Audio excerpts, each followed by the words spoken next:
Hello, my name is Dominique Jared Hood, and I'm a historical interpreter at Historic Richmond Town, as you can clearly see.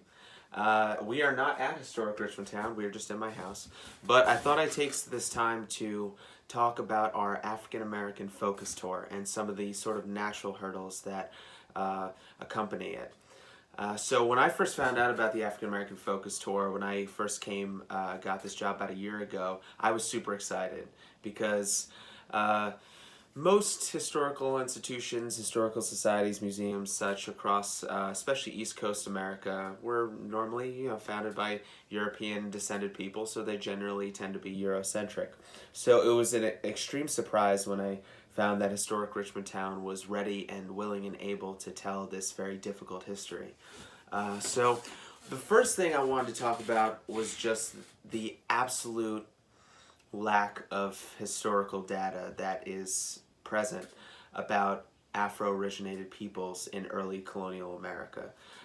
When people aren't generally treated as human beings, there tends not to be a lot of historical records on them. So now we at Historic Richmond Town, especially in our education department, we have a wonderful archive and we have really dedicated people who go and find us good stuff to use when crafting a curriculum around an African American focus. But that being said, most of the time we are dealing with scraps of information. Like we're dealing with a single name on a ship manifest, or we're dealing with a single newspaper clipping of a runaway enslaved person, a slave person who tried to run away to freedom. And so it can be incredibly tempting to want to fill in those gaps to provide a full story to the patrons who come to Historic Richmond Town, and in general with especially African American history. I know personally, like I have family who shared the last name of a Civil War general and came from his state. It's incredibly tempting to want to fill in those gaps and jump to conclusions about my family's history, especially when you don't know a lot about it.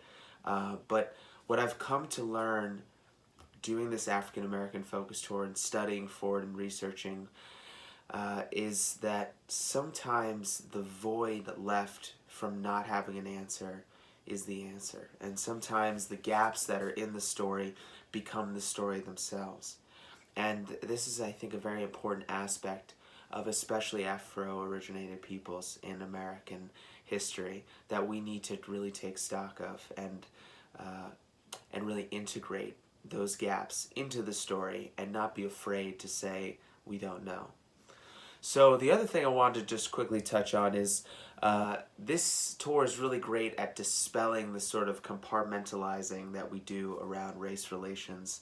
When I say we, I don't mean anyone in particular. I just mean Americans in the general social sphere, because we were all raised with 20th century textbooks which talk about these things in very concrete dates and terms, where it's like, yes, we treated people like this, and then there was a war, and then there was Reconstruction, and then that was it. Or it'll talk about the civil rights movement, and then there was this, and then this, and then this, and then this got passed, and then everything was different. But that's just not true.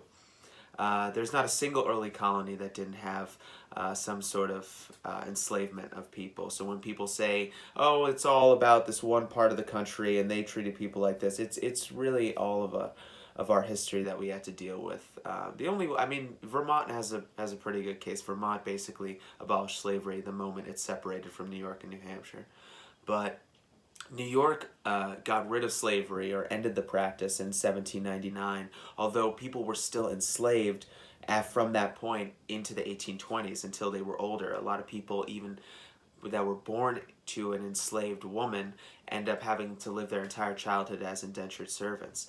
And the thing is, we should really be conflating these terms, servant and slave, when it comes to early colonial America. Because if you were, say, a servant, or slavery had gotten removed from New York State, so you were only an indentured servant until a certain amount of years, uh, the the practical difference between that and being a slave was little to none. If you didn't have a reference from the family that you were working for, no family in the area would take you onto their farm or take you into their household. So the freedom to leave was really the freedom to kind of starve in some ways, in a lot of ways. And so we tend to put all of these things that we talk about, the African American experience, in these really neat boxes, and just generally as a culture because of how textbooks have taught us about this. But this African American focus, and especially us at Historic Richmond Town, are really taking really good strides to try to dispel some of that.